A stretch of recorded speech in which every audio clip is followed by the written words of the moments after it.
Rivotrany arahava tompoko lasy tompoko vavy tonga sao tanatin'ny zanam-pandarana meteo arasainay mpanajana ianao iaraka aminay hatramin'ny farany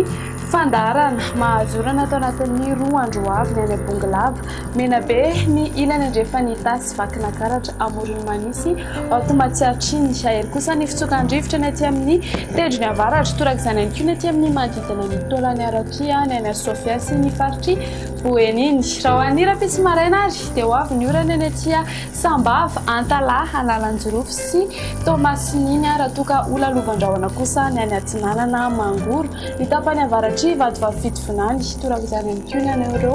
any menabe any ary balika be ny masoandro na ifadivy amin'ny rahany izany any amin'ny faritra sasany raha ho an'ny ariva kosa indray dia mbola mitohy hatrany ny orana ny atya Sambava Antalaha Analanjorofo sy Tomasiny raha toka ahazorana tandrifon-drahona ny atya Nosy Sambrano voaraikotrika izany ny amin'iny atitan'ny menabe iny fa ola lovandrahona kosa ny any Iorombe sy Anosy ary ifandimby eo andrahona sy ny masoandro ho an'ny faritra sisa izay tsy voatonona teo ny maripana tombatombanana mandrapitsare ny ambanitritra dia 12 degré Celsius hitantsika tia vakina karatra ty eo amin'ny 14 degré Celsius eo kosa ho antsika tanàna manga sy anareo any Fianarantsoa ny maripana ambondritra kosa indray dia tena igaingaina ary makolosola mihitsy hitantsika ty amin'ny manodidina ny Antsohisy Port Berger 17 degré Celsius ho an'ny Maevatanana kosa moa dia 13 degré Celsius ary ny faritry ny Avoatany dia eo amin'ny 19 ka hatramin'ny 17 degré Celsius.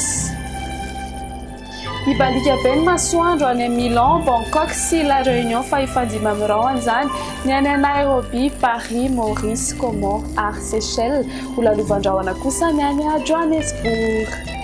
Eny ary dia izay indray ny mamarana ny fotoanantsika amin'ity ality manome fotoananao ny tena koanina manaraka indray veloma tompoko.